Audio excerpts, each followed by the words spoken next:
This week, we will talk about large language models. We are already towards the end of the term, okay?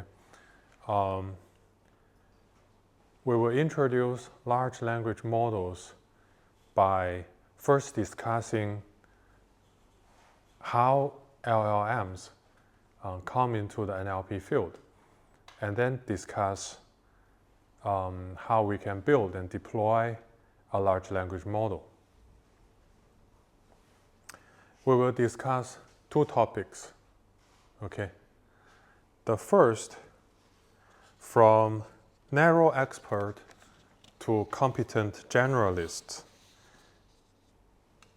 We will show how a language model can be used to solve many different tasks simultaneously. So last week, we were talking about GPT, BERT, and BART, and they changed the domain of NLP from a very customized modeling paradigm to a quite general modeling paradigm, which is you take a pre-trained language model and then you build a specific output layer and then fine-tune the whole model. So there is a limitation because every time you want to apply the same pre-trained language model to a new task, you have to develop a set of task-specific output layers. And then you have to train the whole model. And then this becomes a task-specific model, right? You can't use a model for a different task. So when you solve text summarization, you have to build a model. When you solve sentiment analysis, you build another model. So this is called a narrow expert, okay? So in a more ideal situation, you want a single model, right, to be able to solve all different tasks, okay? So this is a change of paradigm. So your narrow expert will just take an input and give you an output. This is like a machine, okay? You feed an input to it, it generates an output. So for a summarization machine, you feed a document to it, it generates a summary. For a machine translation expert, you feed a document to it, it generates a translation. But for a generalist, okay, you feed not only the input, but also the task to it. So you feed a document to it and you say, okay, give me the translation. It will tell you the translation. You feed and input the same document to it. You say, give me a summary. It will give you the summary. So basically, one model can do everything. So this is a generalist, okay? And then the question is, can a language model be a generalist? Okay? So why can it be a generalist? Well, people think that if you train a language model over a lot of data, maybe the whole internet, then this data will implicitly contain knowledge about all different tasks, okay? So maybe there will be sentences saying that the English translation for bonjour is hello, okay? Maybe there will be a sentence saying the Japanese version of ni hao is konnichiwa or something. All this knowledge will come into the same model, so the model will be able to perform different tasks. All right. So, and we can look at, for language modeling, okay, the goal, if we think about GPT, is to predict the next token given all the previous tokens. So predict yi given y smaller than I, okay? And then if you change the input, okay, from the previous tokens to something like we have a task, we have an input. And then the goal is to predict the output.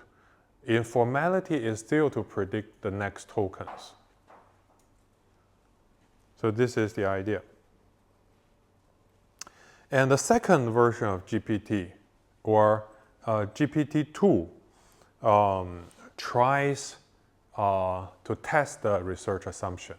Okay, so it collects data from more resources, and it extends the model size, okay, by enlarging it over an order of magnitude.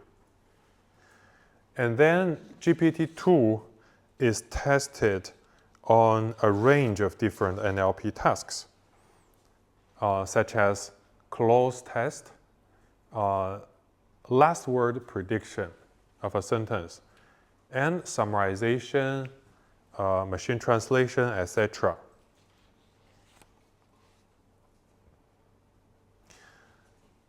So people show that, okay, when you enlarge the model, make GPT at least 10 times larger, you can get some promising results on being a generalist, okay, without even training, without fine-tuning the model on any task, right?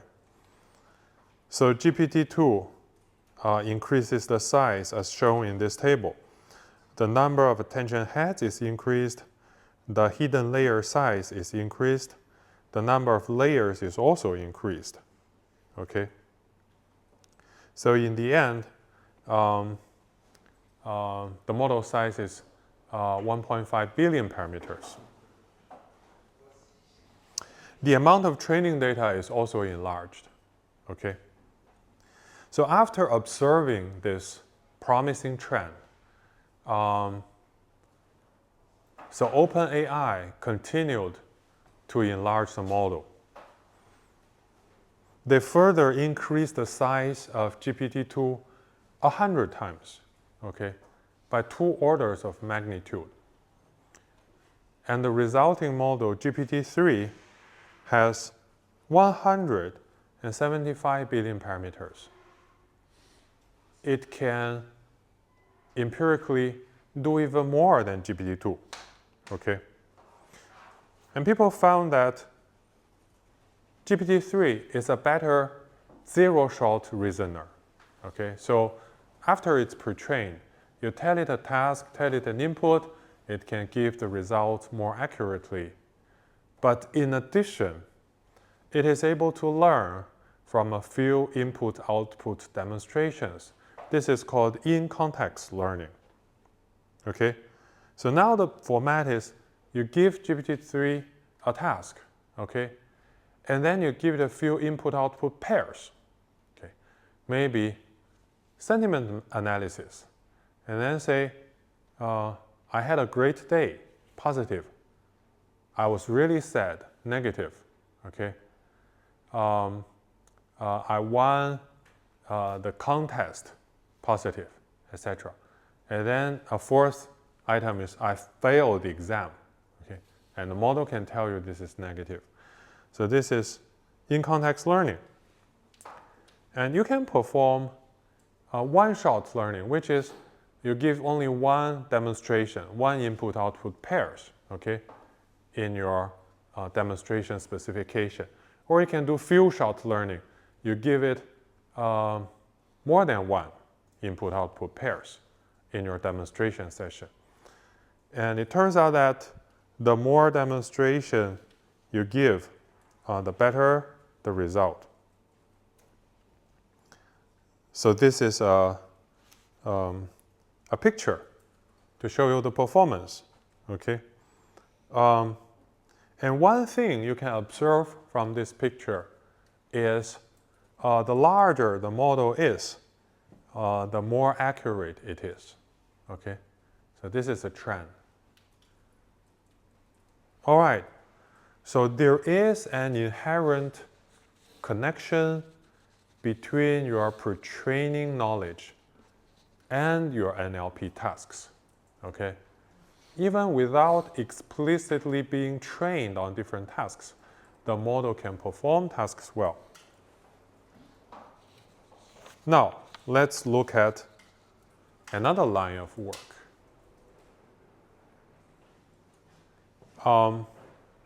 There is a model called T5. It also tries to solve the problem of having to build a task-specific output layer. Okay? So the researchers, they observe that for pre-training and for solving different tasks, okay, we can have a similar task format, which is you're given an input sequence and you're asked to produce another sequence. Okay? So in other words, many NLP tasks can be turned into a sequence-to-sequence problem.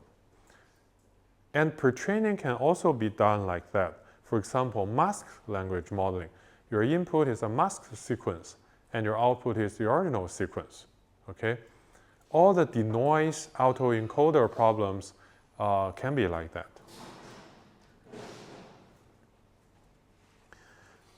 So they investigated different architectures to perform the sequence-to-sequence task, okay? Including an encoder-decoder model like BART, including a decoder-only model like GPT, okay? And also including a kind of mixture between GPT and BART.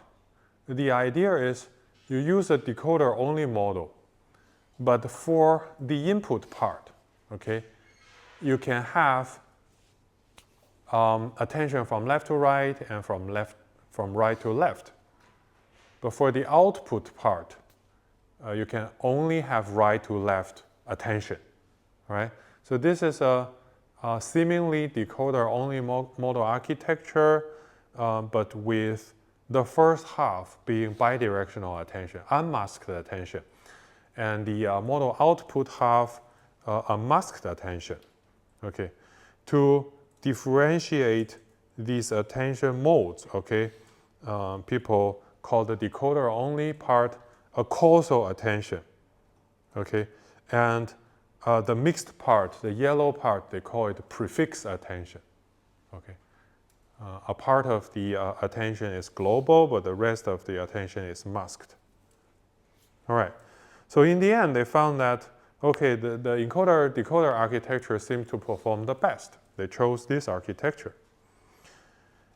And after that architecture, they showed a lot of different pre-training tasks, okay, such as next token prediction, denoise autoencoding, including token masking and including shuffling of the input sequence. So in the end, they found that masking is the most effective. And among masking, they also tried different ways to mask the input. For example, you can mask one token individually, or you can mask a span of several consecutive tokens, all right? And in each case, they tried different masking rate. So this is a quite extensive experiment.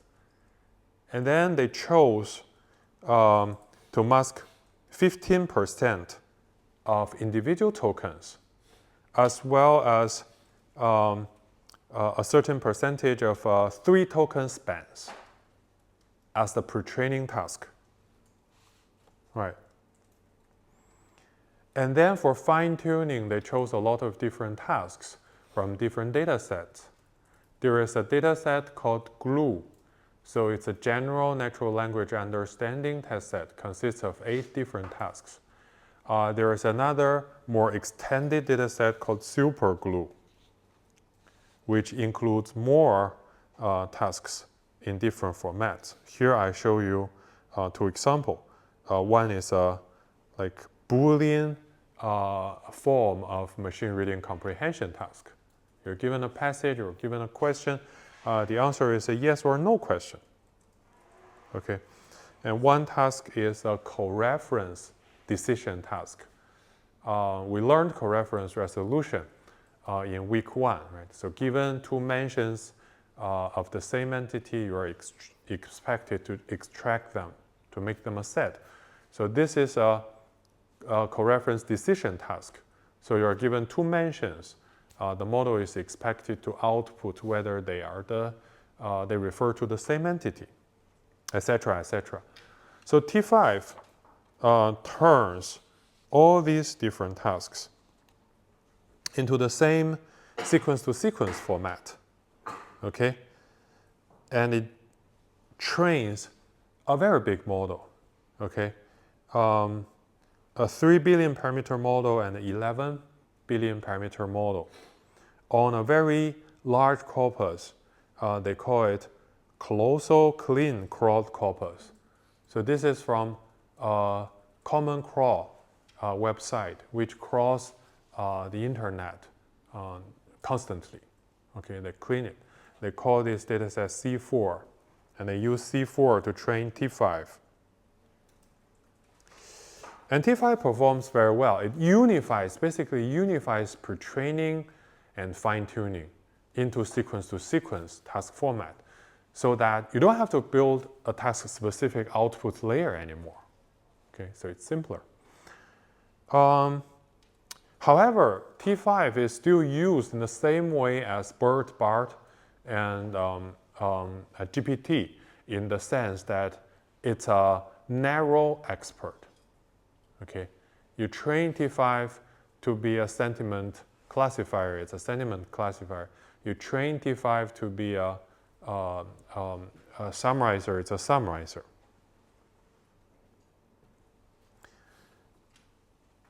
Okay, so given the expertise of T5, people also think about, can you change this kind of unified pre-training and fine-tuning paradigm into a generalist, okay? What's the idea? The idea is, okay, we can pre-train a model, okay, to be a sequence-to-sequence model. And then if we fine-tune it to be a narrow expert using one task, it's T5. But how about, let's say, we collect a lot of different tasks, okay, input and task, output, input and task and output. We collect a lot of them, and then use all these assembly of different tasks to fine-tune this sequence-to-sequence model. After fine-tuning, okay, the model sees a lot of different tasks. Can it generalize to an unseen task? Okay, or zero-shot reasoning. Well, if it can generalize to unseen tasks, then it becomes a generalist. Because in theory, it can process any task, right? After being fine-tuned on a lot of tasks. So this is the idea of FLAN. So we collect a lot of NLP tasks, as I show here. So including machine reading comprehension tasks, different natural language understanding tasks, common sense QA tasks, summarization tasks, etc. All these kind of tasks we can think about, okay? And we arrange all these tasks into input and task to output format, which is the same as the pre-training task. And we test, okay, after pre-training and fine-tuning on these data sets, can the model generalize to an unseen task? This is called zero-shot generalization. So the conclusion is promising, okay? So the language model itself, as verified by GPT-2 and GPT-3, learns a lot of task generalist knowledge. And after it's being fine-tuned on a set of tasks, okay, it can generalize very well to new tasks. But again, so like GPT-3, people observe that if the model size is larger, the zero-shot generalization becomes better. Okay? So all these clues point to one thing. Okay? If you increase the model, you have a more chance of getting a competent generalist. All right. So how does that happen? So through the past few years, people have observed one important thing called the scaling law. What is the scaling law? Okay, so we have observed the larger the data set is, the more competent the generalist is. The larger the model is, the more competent the generalist is. And from machine learning, we have all learned this kind of learning curve. Okay, so with increment of data size, the model performance will increase in an exponential curve. Okay, gradually, it will increase. Not in this way, right? In this way. If the model increases the expertise in this way, then it will have already surpassed the human intelligence. But it sort of increases in this way. So on the reverse side, so if the training loss, we learned what loss is, right? So the training loss will decrease in this way, right? In a logarithm form. So this is called the power law. Okay, so the machine intelligence increases according to a power law curve. But then OpenAI really empirically observe or depict this power law, okay? So they use different model sizes and different data sizes to draw this empirical scaling law. So basically they draw equations to show you how the model performance will increase if the training data increases, if the model size increases, and also if the computation time for training increases. So these three curves are drawn in the logarithm scale. If you observe the x-axis, it's in the logarithm scale, okay? So you can fit the power law by your empirical equations, right? So they show you it really works empirically. What's the point? Why do you draw these curves? Why do you fit the curves? This is because if you really want to scale up your model, okay, from something in the 1.75 billion to something like 200 billion, you can't afford to do trial and error. You know, you have to predict what's going to happen. What will the loss be? What will be the task performance? By trial and error on your smaller model, okay? So that you can use the result to guide the training of your larger model. So that's why people really try to fit this power law. And this is how exactly larger models in OpenAI are trained. Because of this scaling law, all right, people began to train larger and larger models. Okay, from 100 million parameters to 1 billion parameters to 100 billion parameters to maybe even 1,000 billion parameters, or at least several hundred billion parameters. And then one day, these models, as represented by ChatGPT, okay, caught the attention of the general public. And we all learned that ChatGPT attracted, okay, over 0.1 billion users within a very short period of time, okay? What is a large language model then? If you ask a large language model, it will give you a definition such as, a large language model is an advanced AI program trained on a huge amount of text to understand and generate human-like language. Okay, examples include ChatGPT and Google Gemini. Okay, so this is a definition. And we know, okay, with scaling law, we're able to train larger models. And larger models are better generalist compared with smaller models. So what can they do? And people observe that new behaviors emerge when the model size increase to a certain number, okay? So here are a few examples. For example, when you do math question, right? When the model size increases here, the model has very low accuracies.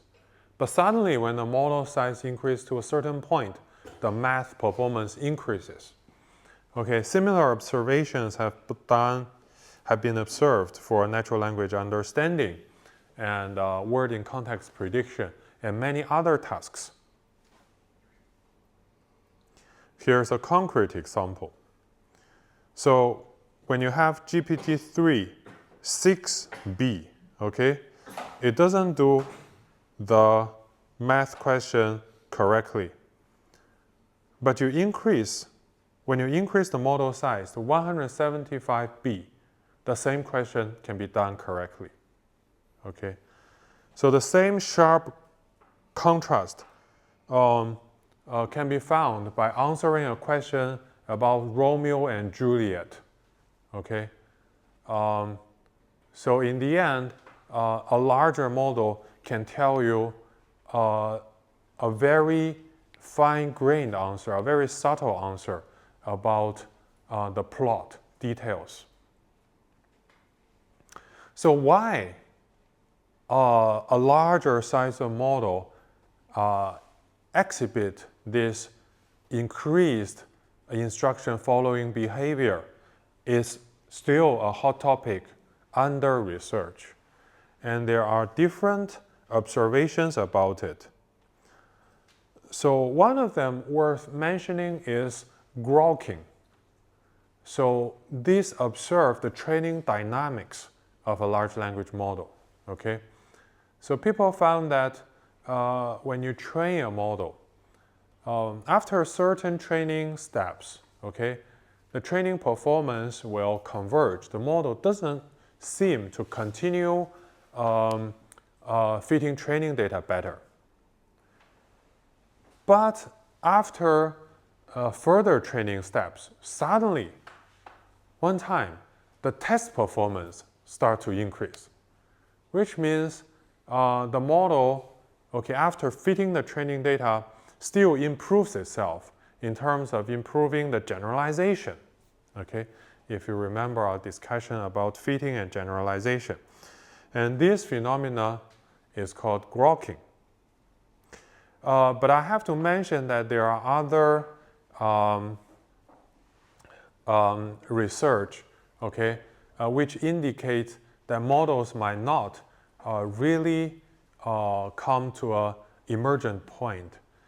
This observation of emergent behaviors might be because your evaluation metric is specific, okay? It doesn't reveal some continuous improvement of model capabilities. But all in all, the models are becoming more and more capable. They can follow very complicated instructions. We have already seen that maybe GPT-3 can do in-context learning, which a smaller version of GPT cannot do. All right? Here are a few examples. If you give the model several demonstrations, it can perform very well on new tasks. And people also found that a larger model emerged a chain of thought capability. What is it? So if you ask a model a question or maybe a math question, okay, the model will tend to directly tell you an answer. But a larger model, if you ask it to think about the question step by step, it will tell you, okay, the detailed thinking process. and then give you a better answer. This is called chain of thought reasoning. This kind of capability also emerge.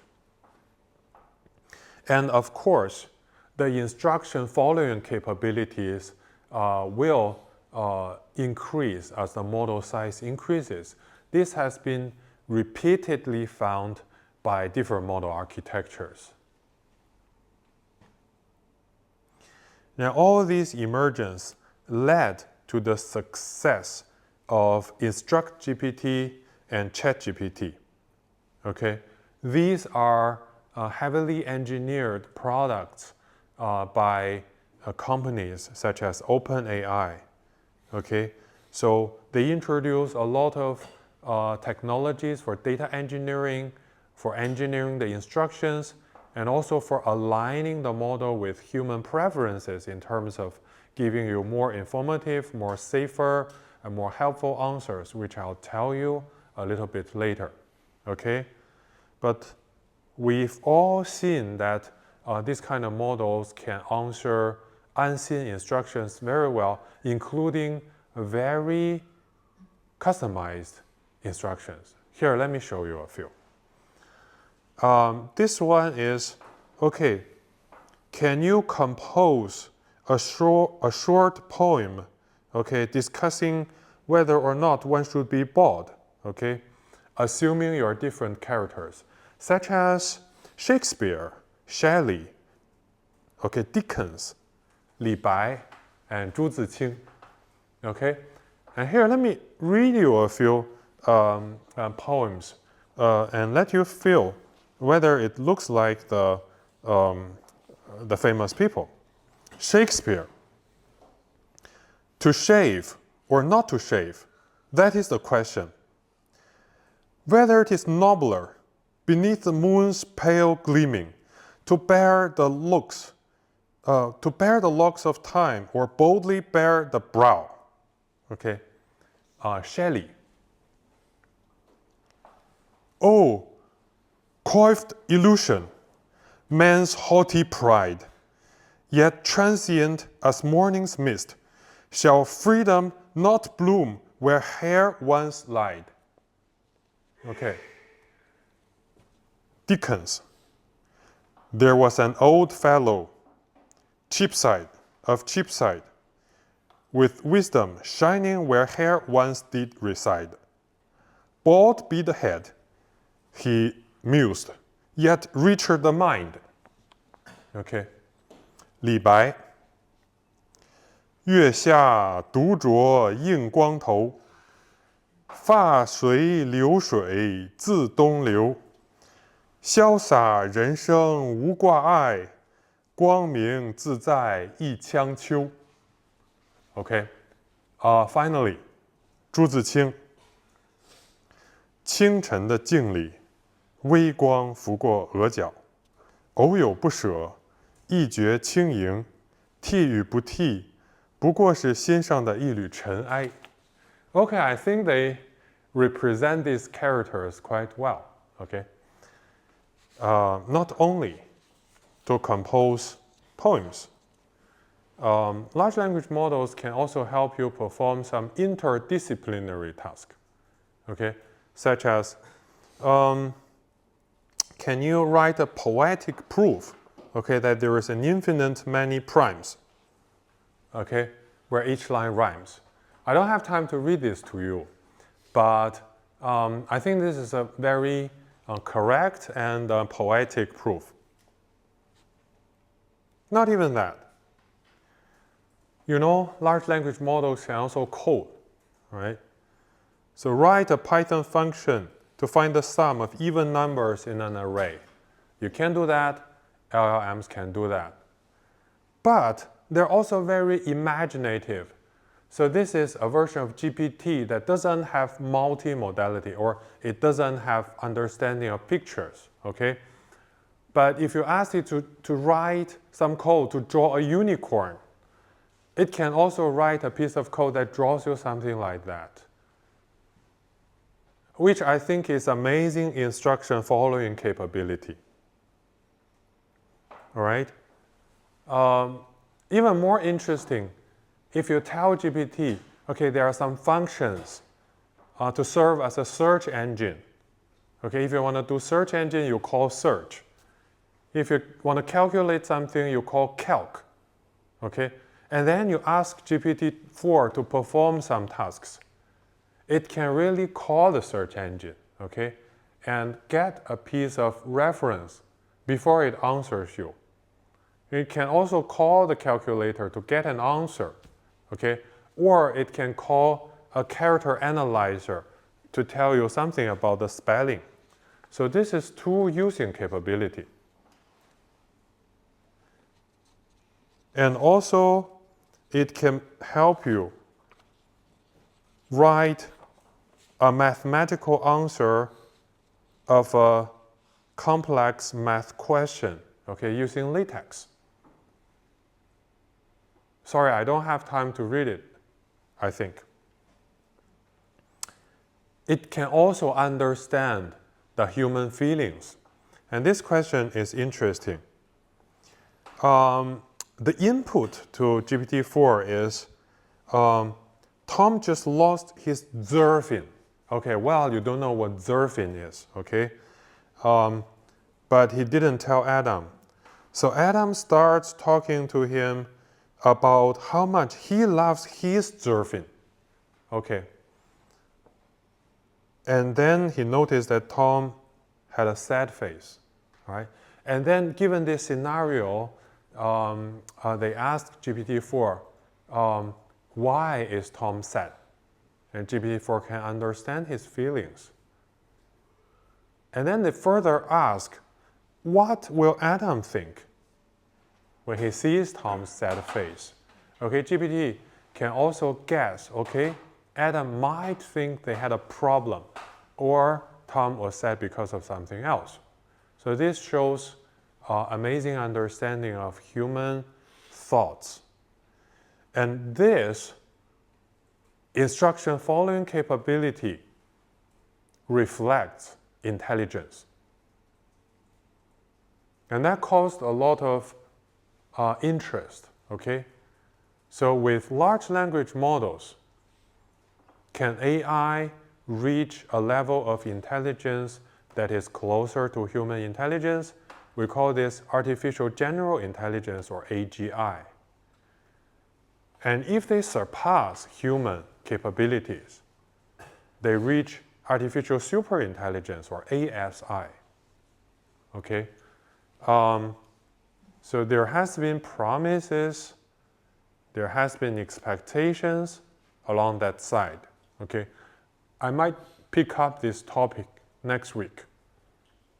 This section is about the training and deployment of LLMs. Here is a picture which shows the training paradigm for InstructGPT and ChatGPT, which has become the de facto standard for training large language models. Okay, so it has two main stages. One is pre-training, one is post-training. For post-training, it has two stages. One is called instruction tuning. One is called reinforcement learning with human feedback, or RLHF. We are familiar with pre-training and instruction tuning, but we're yet to learn RLHF. Okay, I will show you that step later. For pre-training of a large language model, there are a lot of aspects to consider. First, we have to collect a lot of data. Typically, these data sources include a lot of text data, a lot of multilingual text data, and also a lot of code. The reason we need code is because people found that if you use code data for pre-training, large language models might benefit in the tool use, which I showed you earlier, right? The function call and the logical reasoning capabilities. In addition, the amount of code, okay, over the internet is significant as compared with the amount of text.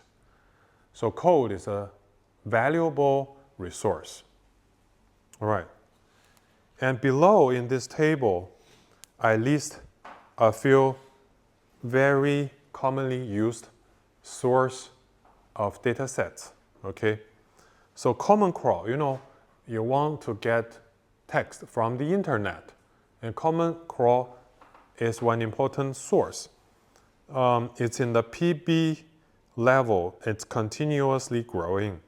And as I just showed you, the T5 team, they processed Common Crawl data and released a C4 dataset, which is 80 gigabyte, okay? There are also datasets such as Red Pajama, Refined Web, okay, for web data. There is a book corpus, which we talked about in the training of GPT-2. It's from, and also Roberta. It's from a book data. It's about 5 GB. And we have an archive data set which contains a lot of academic papers. And we also have cold or mixed sources of data such as the pile.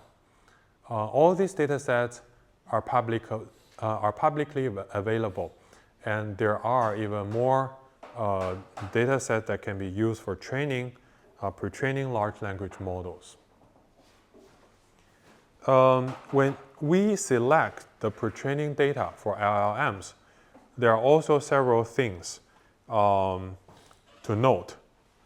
For example, we need to be very careful in selecting data, making sure that they are diverse, they are clean, they contain useful knowledge.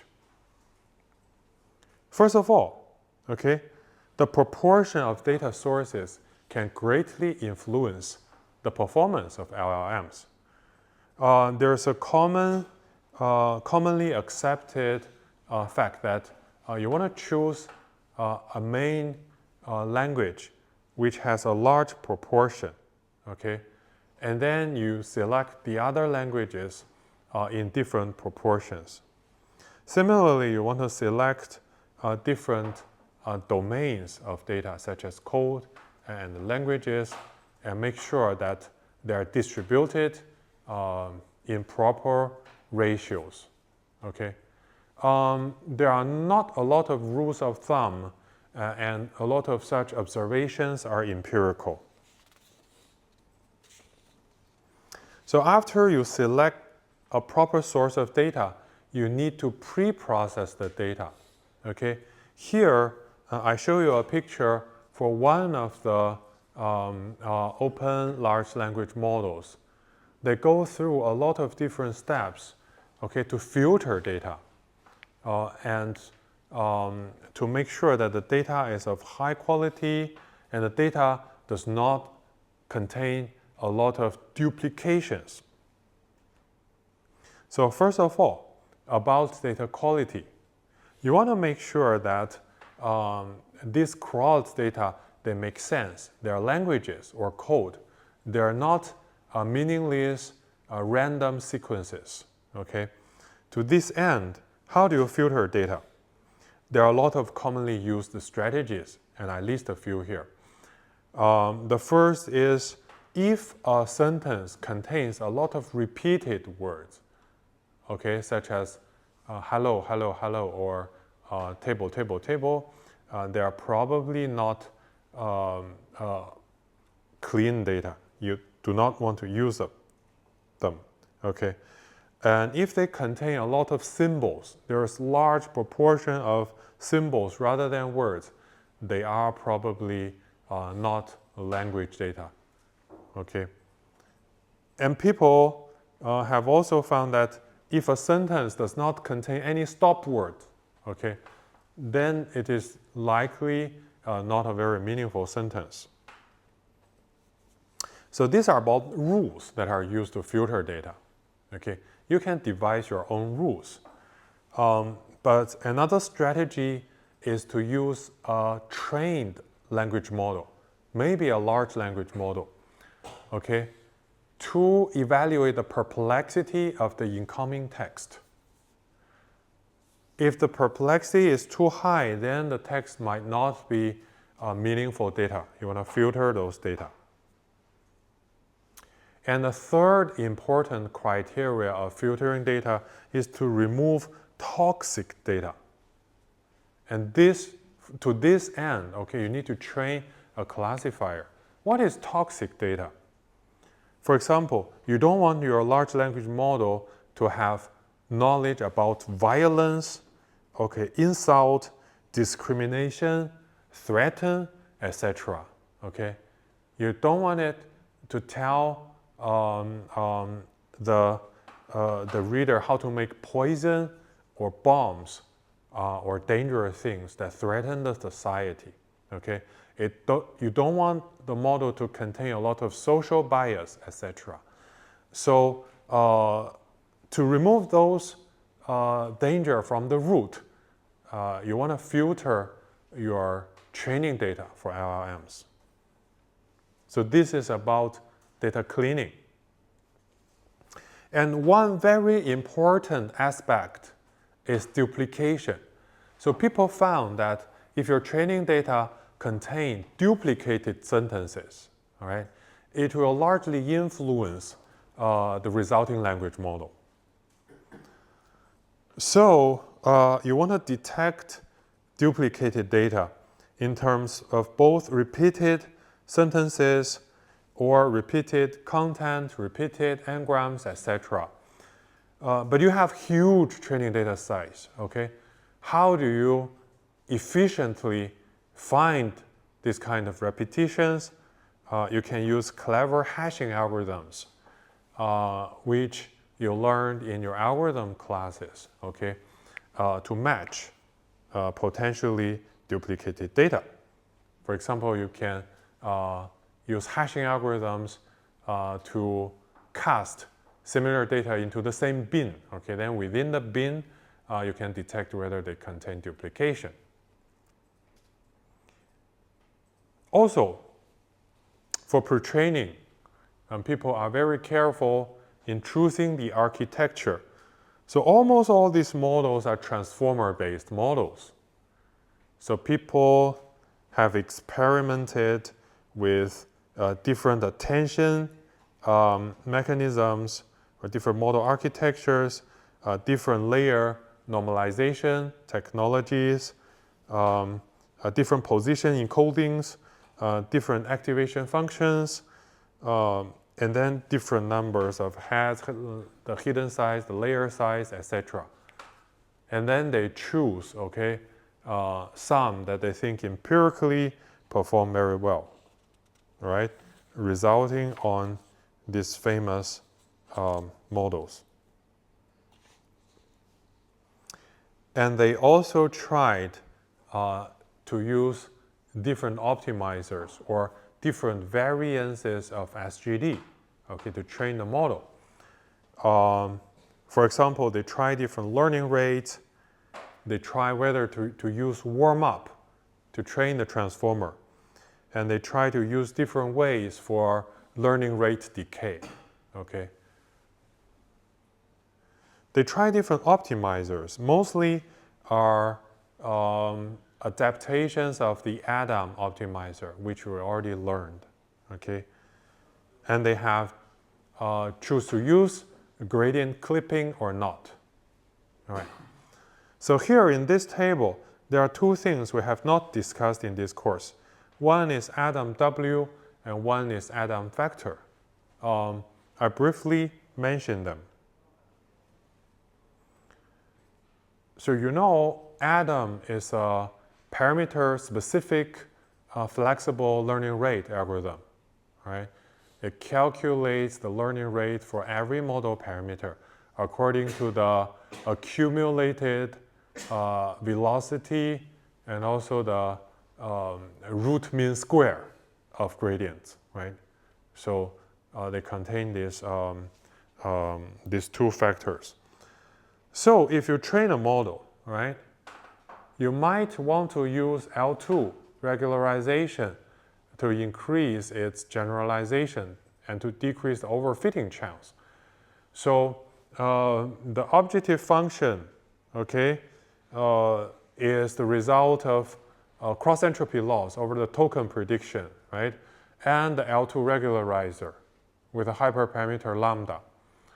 So when you take the gradient of this loss function, with respect to theta, you get a 2 times theta term, 2 lambda theta term, and a cross-entropy gradient, right? When you apply Adam directly to it, so both the cross-entropy gradients and the regularizer gradients will be adjusted using Adam. The learning rate will be adjusted. And it turns out that this is not very effective, okay? You could adjust this 2 lambda theta term without feeding it to Adam. The way you do that is to, okay, just to have a specific learning rate, okay, for this part. And this part, people name it weight decay, okay? So you have a special treatment of the weight decay learning rate and the standard Adam treatment of the cross-entropy gradients. So this is called Adam W. So what is Adam factor? So it is a memory efficient adaptation of Adam. For Adam, we have to store, okay, the accumulated velocity and the accumulated root mean square for every model parameter, right? That means we almost have to use 3 times the amount of memory to store these things. It occupies a lot of GPU memory. And to save GPU memory, people develop this Adam factor, okay? It basically changes Adam by dynamically calculating the root mean square part, okay, using a row level statistics and a column level statistics for a parameter matrix, okay? So imagine your original matrix has n rows and m columns, right? In order to store the velocity and root mean square for every model parameter, you need 2 times n times m amount of memory to store them. But if you only keep statistics about each row and each column, right, you only need to store n plus m numbers, okay? And then you use them to approximate this whole matrix.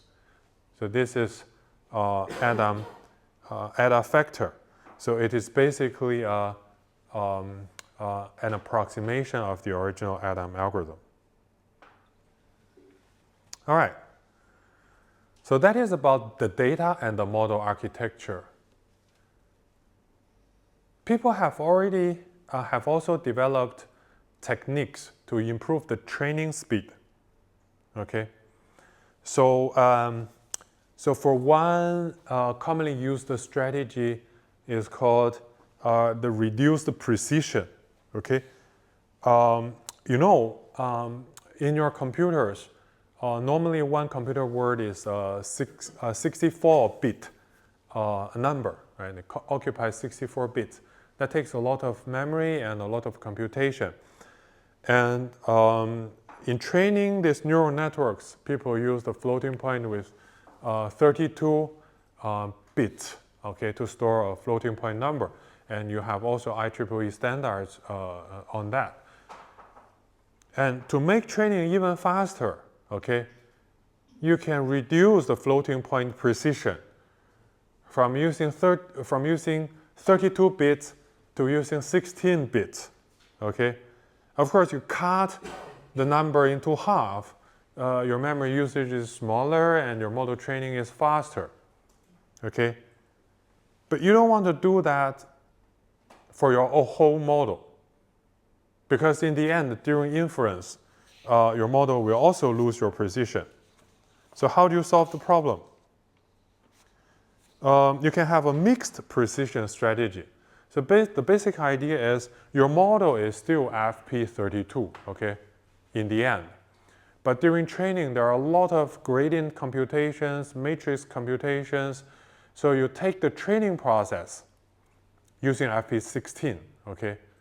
So you first cut the precision into a half, okay? And then you calculate the feed-forward computation, the back-propagated gradients, and you do all these training computations. In the end, you map the precision back to FP32 and store the thing into your model. So this is called mixed precision training. It's faster. The second commonly used strategy to make training faster is parallelism, okay?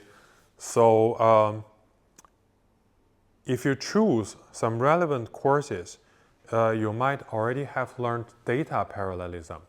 So this is easy to understand. It's the same algorithm, okay, to process different data. So you cut your training data into different pieces, all right? And you feed each piece into one GPU. And you use that GPU to calculate your model gradients, all right? And then in the end, you collect all the gradients to update your model. So this is a data parallelism. If you have 4 GPUs, you can improve your training speed by about 4 times. But you can also do tensor parallelism. What do I mean by tensor parallelism? So this is suitable for cases where your model is huge and you have to distribute the different parts of the model into different GPUs to fit the GPU memory, okay? And one way to do that is maybe you have several layers, okay, or several blocks of layers. And you just feed the first layers to one GPU, the next few layers to another GPU, the next few layers to another GPU, okay? So you distribute the tensors or the matrices into different GPUs. And then you realize, wow, this does not allow parallelism. Why? Because one piece of input data, right, will first go to one GPU for computing the first few layers. And after you get the result, you feed the same data to the second GPU, okay, to get the next few layers. This is not in parallel, okay? But you can use pipelining to make sure that every GPU is busy. What is pipelining? So this is GPU 1, this is GPU 2, this is GPU 3, and this is GPU 4. Maybe you have 4-layer blocks, right? So for one data, so data 1, so sentence 1, W1, you first feed W1 to GPU 1 to calculate gradient for the first few layers, right? And then W1 will be passed to the second GPU for the second few layers. But the first GPU can be fed with W2. So the 2 GPUs work at the same time, right? When W1 is finished with the next few layers, it's passed to the third GPU for the next few layers. And this time, W2 enters the second GPU, and W3 enters the first GPU, okay? With this pipelining, so every GPU is busy at the same time. They are processing different sentences. This is called pipelining, okay? So we have data parallelism, we have tensor parallelism to solve the memory issue, and we can use pipelining to make sure that every GPU works at the same time. But there's also another thing you observe. If you use data parallelism, right? So every batch of data will involve all these model layers, okay? So the first batch of data will go through all the model layers. The second batch of data will go through all the model layers. The third batch of data, the same, okay? So which means, all right, the model is copied and pasted for every batch of data. So this is not a good use of GPU memory, okay? So can you engineer the training process so that, okay, I want to store the same model, okay? I just distribute the model into different GPUs. And for processing one batch of data, okay, the current GPU will ask another GPU where the relevant layers are stored, okay? With some communication, to process the data using those layers, so that I don't have to copy the same model into every GPU to process different data.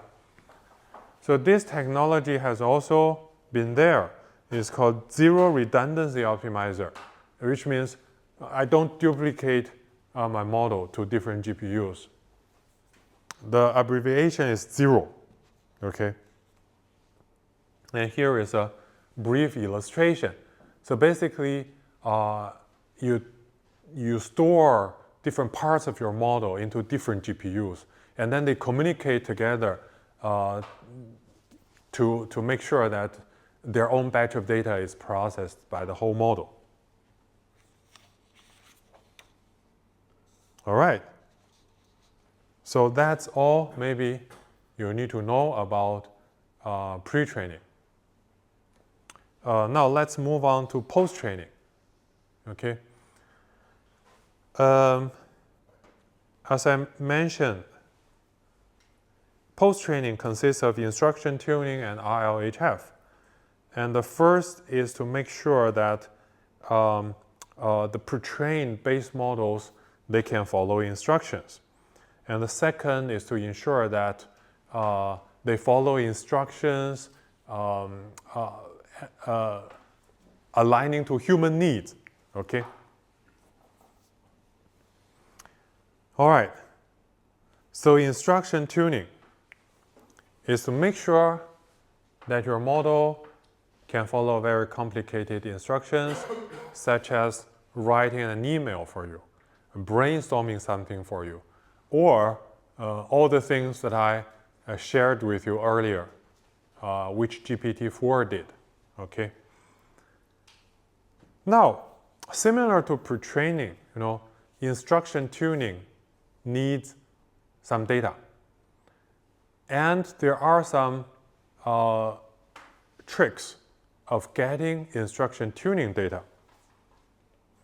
There are two main sources of instruction tuning data for LLMs. The first is NLP data, okay?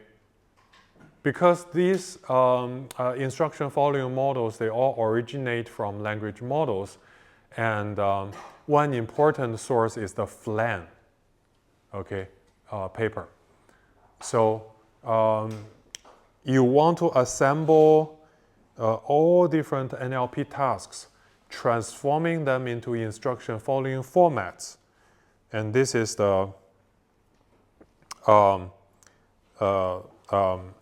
instruction following, instruction tuning dataset. Okay. The second type of instruction tuning data are more interactive. They are to allow models to follow the daily need for processing tasks. Okay, so here Instruct GPT is a very typical example. So there are question and answer formats, such as what happens if you fire a cannonball directly at a pumpkin at high speeds. Okay, so these are commonly asked questions. And if you don't do instruction fine-tuning and directly feed this question to GPT-3, it doesn't give you a useful answer. If you feed some instruction tuning data to tune the model, it is more helpful. And also, this kind of data involves some general user-oriented purposes, such as code analysis, okay, or some just everyday needs. This is not everyday needs, but this is just like some human required questions. All right. So for ChatGPT, okay, people also found that you can do multi-round of chatting. So maybe you ask the model one question, the model gives you an answer, you want a follow-up, okay, request, specific follow-up, the model further answers you the question. Okay, for this kind of data, you know, with the second question, the input are the previous rounds of utterances, okay?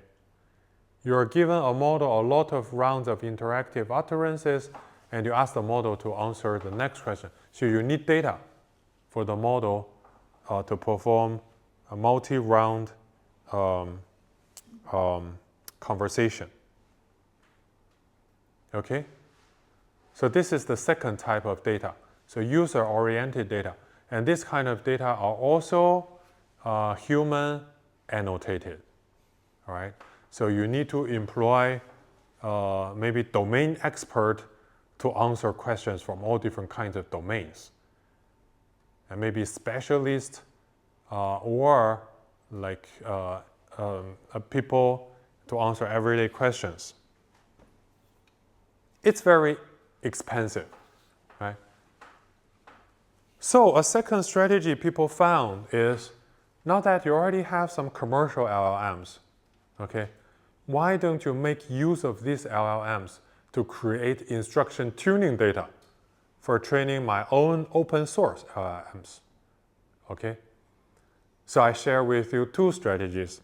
The first strategy is to ask a commercial LLM to synthesize instruction tuning data, okay? The idea is you can collect a lot of questions where you can collect a lot of answers. By answers, I mean factual data, okay? And if you have questions, you ask the commercial LLM to give you the answer. If you have facts, you want the LLM to reversely generate a question. And in the end, you get a large data set for instruction tuning. Or there's an even more clever strategy, okay, to create a diverse set of instruction tuning data. For example, you can start from a very simple question. What is 1 plus 1? Okay, it's 2. And then you think about how to extend and expand and deepen the question in all different directions. For example, theoretically deepen it, how to prove like a mathematical theory about 1 plus 1, right? Or you can further extend the question from 1 plus 1 to 305 times 456, right? And also you can extend the question in all different ways, such as table filling. So basically you brainstorm, okay? You extend a simple instruction following pair into more and more complicated instruction following pairs by leveraging commercial LLMs. And in the end, you got a large data set. All right, now that you have human label data, you have automatically generated data. But similar to pre-training, data quality is very important. So what is the crucial point about data quality? All right? So some people found that if you add in-context learning examples, just like examples with demonstrations into instruction fine-tuning data, or if you add examples with chain of thought reasoning, with the reasoning steps, okay, to your instruction tuning data, your model will be stronger, okay? And also people have found a golden rule for instruction tuning data, which is the data quality is more important to the data quantity, okay? So researchers used 1,000 instances, okay, that are carefully chosen by humans to tune one model. And they show that it's very competent to a model using tens of thousands of instances, okay, without so careful filtering. So with that, some research say that instruction tuning is just to bring out the inherent capabilities of the base model, the pre-trained model, okay, on its knowledge. So you don't have to use heavy instruction tuning. But there are also research that shows if you want to make the generalist a very specific domain expert, you can add a lot of instruction tuning data on that domain, okay? So people have also found that you want to use a small amount of carefully chosen instructions, but the instruction coverage need to be high, okay, for it to better generalize to new instructions. This is about the data. And there are also optimization techniques you want to consider for instruction tuning. So obviously, with a smaller amount of data, your optimizer needs to choose different hyperparameters, okay? You don't have a choice on the model size. You don't have a choice of the model architecture because they're already fixed when you pre-train it. And instruction following has exactly the same task format, which is next token prediction as pre-training. For the optimizer, okay, you can choose smaller batch size, okay, a different learning rate compared to pre-training.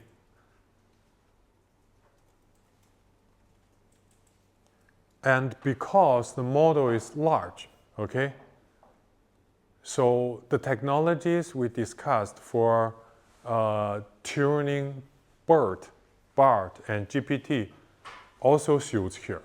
For example, you can use adapters, you can use prefix tuning, or LoRa to tune your LLMs, okay? This is instruction tuning.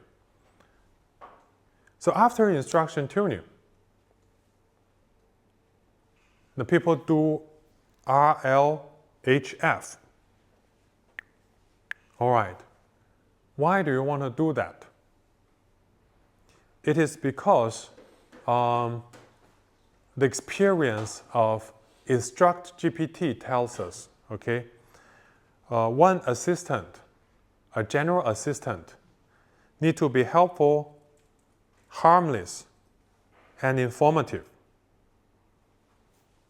Let me give you a few examples. So first, and most importantly, you want a model to be harmless, all right? So if the user asks the large language model how to hurt people or how to create bombs, create poison, okay, to make poison, the large language model should refuse them.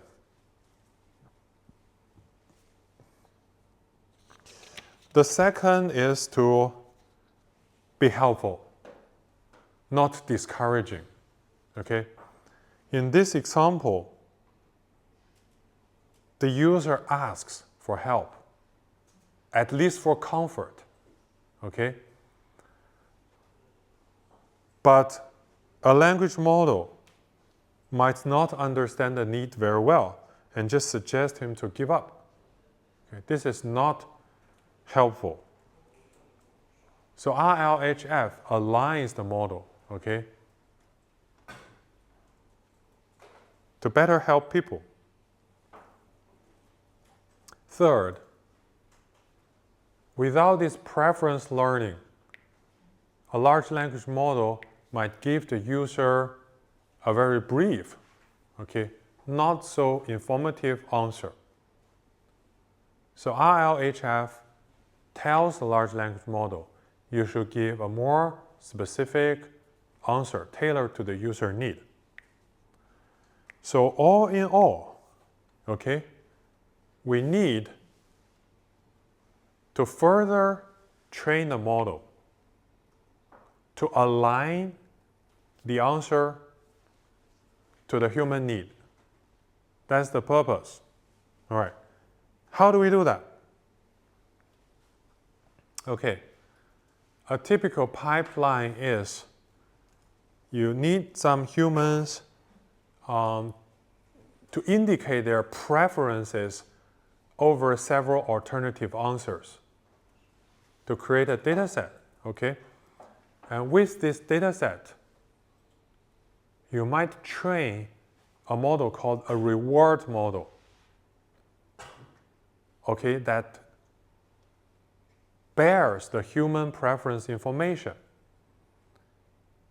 And then you use the reward model, okay, to teach the large language model this human preference through a reinforcement learning process. This is called RLHF. So the first step is human labeling. You really need to employ some labelers. You give them several different answers sampled from LLM and ask them to rank them according to human preferences. And with that data, you can train a reward model. The basic process, okay, is you have one instruction and a ranked list of different answers, okay? You train a reward model to give a higher reward score to a more preferred answer compared to a less preferred answer, okay? And the way you train this reward model is to sample all pairs of answers. You take the higher ranked one as the winner, YW. You take the lower ranked one as the loser, YL, okay? And you maximize the score differences between the winner and the loser, okay? Maybe you do this. You use the sigmoid version of the winner score minus the loser score, okay, as the training objective. And you take the negative version of this as a loss to train the reward model. The reward model can be another large language model, okay, to be able to give the scores. All right, so the RLHF process is like this. You have a model, which is a large language model to be tuned. I denote the model parameter as theta p. You have a reward model, okay? I denote the model parameter as theta r. So you want the original version of theta p, which I denote as theta p SFT. Okay, this is the model after instruction tuning. Okay, you want to further adjust this theta p SFT into a theta p with reinforcement learning. Okay, and the reinforcement learning goal is to maximize the reward score or the human preference score. Okay, I call it R, right? So basically, you have a set of input data, all right, and you can have different output data according to your original LLM distribution. You want to maximize the expectation of the reward score. Okay, so this is shown in the first half here. Okay, and in addition, you don't want this reinforcementally trained model to drift away too far from your instruction-tuned model, because you don't want to harm the knowledge inside this model. All right. By that, we can add a regularizer, okay, to say, okay, I also want to minimize the KL divergence with my theta p, between my theta p and theta p SFT. Okay, so this means you don't want the model to drift away too far from a instruction-tuned model. Okay, so this is the goal for reinforcement learning. And there are different reinforcement learning algorithms to help us reach this goal. One typical model, and also the model used by ChatGPT, is called PPO. We will discuss this model and the reinforcement learning algorithm for DeepSeek next week. Okay? But in this week, we will show a simpler solution to this RLHF problem, which is called DPO, okay, direct preference optimization. Why could we simplify the RLHF process? The answer is we could mathematically analyze this objective function, okay, and find a closed form solution to it, so that we can avoid using reinforcement learning of the reward model, but directly train the large language model on your human preference data. Okay? So we turn this reinforcement learning objective function into a standard fine-tuning objective function on human preference data. So that's called direct preference optimization. Okay? How can you turn an RL objective into a direct SFT objective? So let's first look at the objective. Okay? You have a reward function and you have a KL divergence, two terms to optimize. The goal of optimization is theta p, of course, our language model, all right? The starting point is theta p SFT. Now, do you remember? We took a process to find a detailed model form with maximum entropy principle earlier, right? How did I derive that model? We try to find the model form by taking the derivative of the model function itself, right? The parameterization itself with respect to our learning objective. And here we can do the same. Our goal is to optimize this RL objective, okay? And I have a p y given x and y smaller than I as our LLM, right? Now let's assume that we don't know the LLM, but I want to find a closed form solution to it. So let's just take the partial derivative of this objective function with our LLM probability distribution here and set it to 0. okay? For all xy, let's do the derivative, which I also showed you on the blackboard, okay? I set it to 0, which means, okay, for all xy, right, the derivative need to be 0, okay? So when I take the derivative, let's remove the summation side, and so for the first part, okay, so r times this py given x will become r xy. So this r, theta r is the reward model, okay? The KL part, I expanded it with the definition of KL. We learned it in week 6, right? So this is a multiplication of two terms.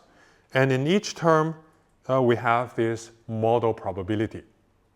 How do we do that? You know, in calculus, we first to do the derivative with the first term, right? And I leave the second term here intact. So the first is the logarithm of this p, okay, theta p over p theta sft. So this is the first part, right? The second part, I have to leave the first term intact and take the derivative of the second term with respect to the probability, right? How do we do that? For logarithm, we need to use the chain rule, right? The first part, the first step in the chain rule is to flip this equation. And the second step is to take the whole ratio equation, partial derivative with the p, right? And in the end, we find that this is equal to 1.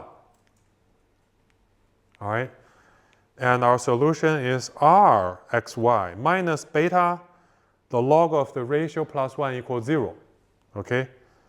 And further, we derive the log of the ratio is 1 over beta times r minus 1. Okay? And we further derive the equation. We find that the probability, okay, py given x and theta p is equal to this theta p sft probability, right? This theta p sft probability times e to the power of 1 over beta r minus 1, okay? Oh, this minus 1 is a constant. We can take it out. So which means this probability is proportional to the SFT version of the LLM probability times e to the power of 1 over beta r. R is the reward model. All right? So because P is a distribution, okay, we can normalize the distribution into a probability, you know. So, and the partition function is called z. Z is just a summation of all possible output sequences, the product, okay? All right, so we found an analytical form of the optimal LLM, okay, after you do RL over it, okay, denoted with the original SFT model, instruction tuned model, and the reward function. So this is an analytical solution. And then from this solution, okay, P is equal to 1 over Z, P times e to the power of R. We can reversely, okay, represent R using this P. How do we do that? Okay, we just do some trivial derivation. I guess everyone can follow me. So, and in the end, you get here, R, okay, is equal to beta times the logarithm of this ratio, okay, plus log of z. Z is the partition function, okay? How does that help us to optimize the LLM over preference data? Okay, if you just look at it directly, it seems to be daunting because there is an exponential sum, okay? But the nice thing about the preference objective is that you have a difference, right? You have a winner, you have a loser, right? In the end, what you want is to maximize the difference between the winner reward and the loser reward, all right? Now that you can represent your reward function using your language model. By the way, people term this fact with a sentence, your language model is implicitly a reward model, okay? So now that you can represent your optimal language model, okay, represent your reward model using your optimal language model, you can swap the reward, okay, with your language model. And you get something like this. When you optimize your model over the preference data, what you really want to optimize is beta times log the ratio for the winner, right? Minus beta log z, plus beta log z. Minus beta log the ratio for the loser, and minus beta log z. And because log z, the partition function, is the same for the winner and the loser, you realize, okay, nicely that your objective function is just like this, okay? Okay, now this doesn't have your reward model inside anymore. This one only has your SFT model and your goal model, right? So you want to tune the parameter of your model from the SFT parameter to this final theta p by maximizing this objective function. And this is nothing more than what you can optimize using SGD, right? We are so familiar with it. Okay, so this is DPO. All right, so with DPO, you can train your whole large language model using this process. All right, so we need to spend another few minutes talking about how to deploy your language model. Why do we need to talk about deployment? You say, after I train it and I post-train it, we're done. We just have the model. But then you have to think about how to do inference. You know, you have a model, you have an instruction, the model will give you an answer. How to do that? You can use greedy search, just like 2 weeks ago, right? For each token, I just choose the most probable one, and I move on to the next token. This is auto-regressive generation. It's no problem for machine translation. But for conversation, this is not always what you want, because you want diversity. You don't want the language model to always say the same thing given the same instruct, okay? So you need a little bit of sampling. How do you do sample, okay? So of course, we learned sampling in the beginning of the term. When you have a distribution, you can just flatten the distribution into a line segment, right, between 0 and 1, and you can just sample between it, in it. That's the basic idea. Instead of choosing the most probable word, I can sample a word according to the distribution. But then there is a danger, you know. If the distribution is very uniform, then you risk choosing a very unlikely word, which can be a factual error. Because when I ask you what is 1 plus 1, okay, you don't want to sample 3 instead of 2.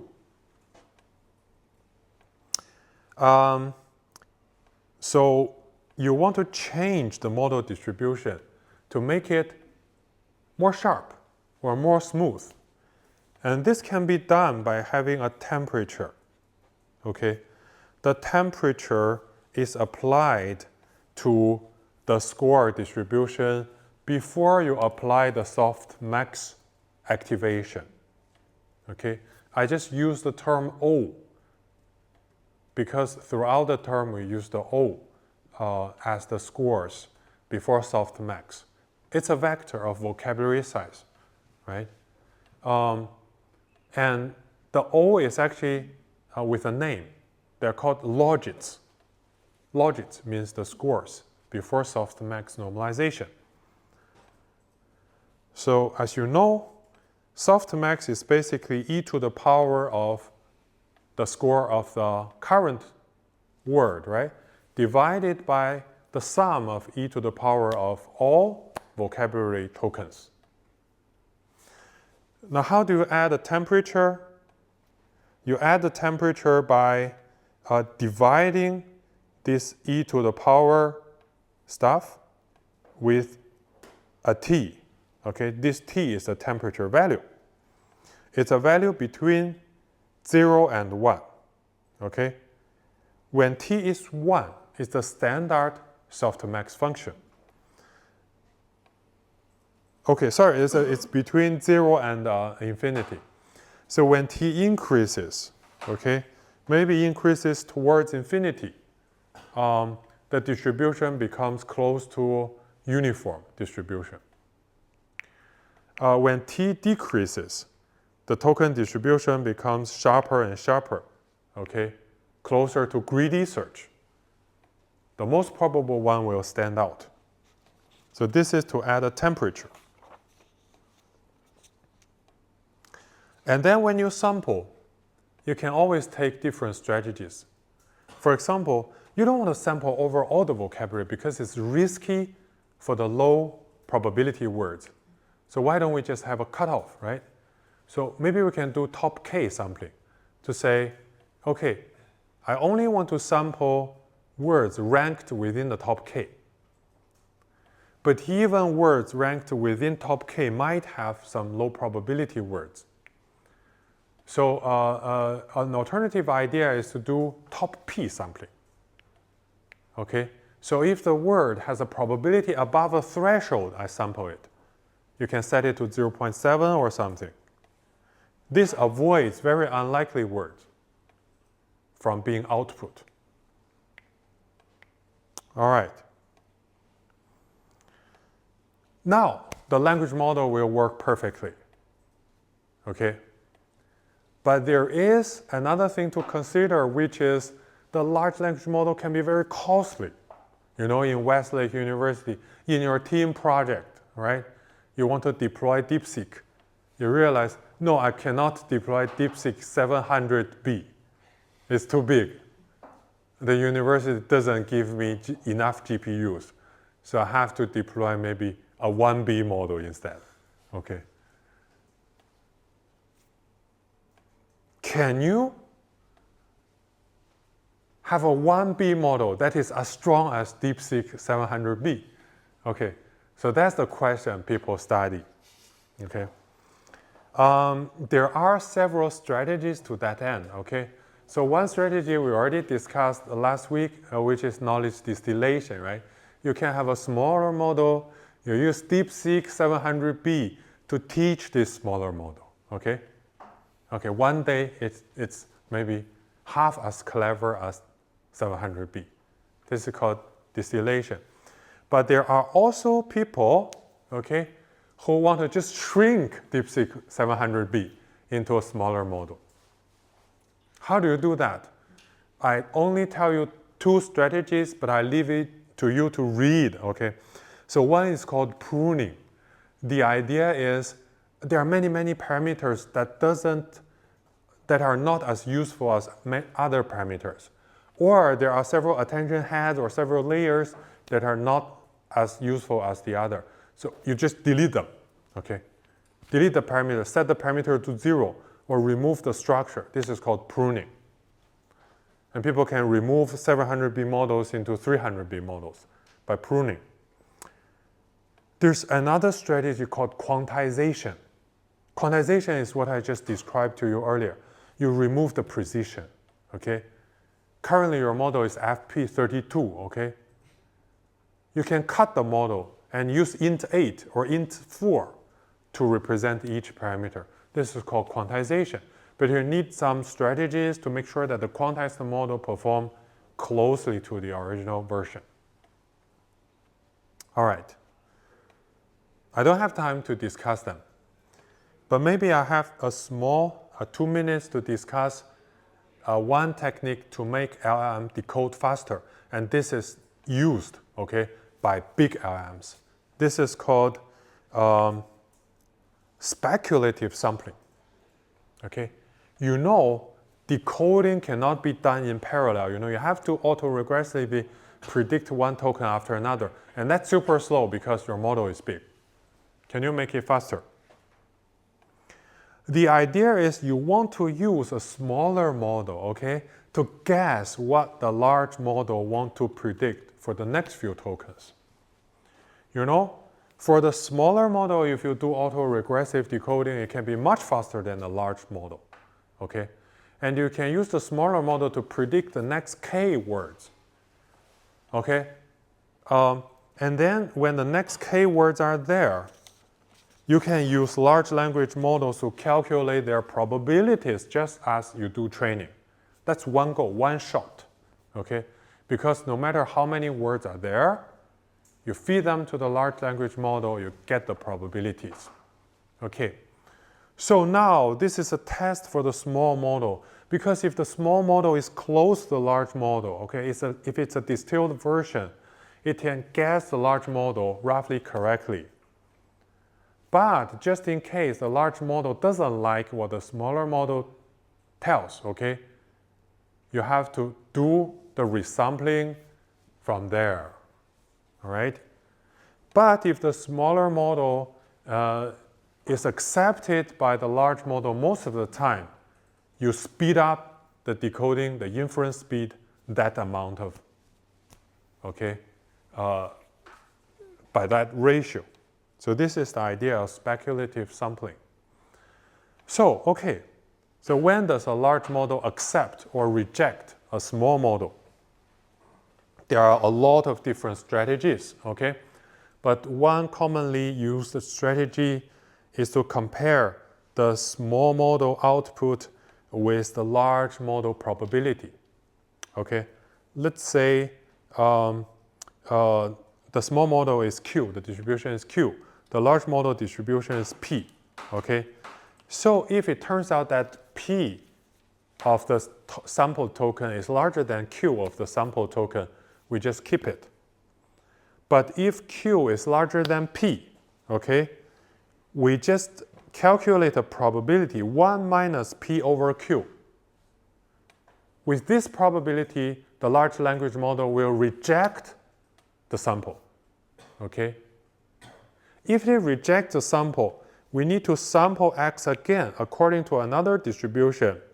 The distribution is calculated using this equation, okay, has P and Q, okay. Basically, we resample a word according to this distribution, and then continue speculative sampling. Using this way, you can mathematically prove that the samples will finally conform to P, all right? That's it. I need to stop here, and in this week, we have learned, okay, what is a large language model, okay? How large language models came. And then we discussed with you several important strategies in training and deploying a large language model. All right, so next week, we'll continue to discuss how to make large language models even more powerful. And we will discuss future directions.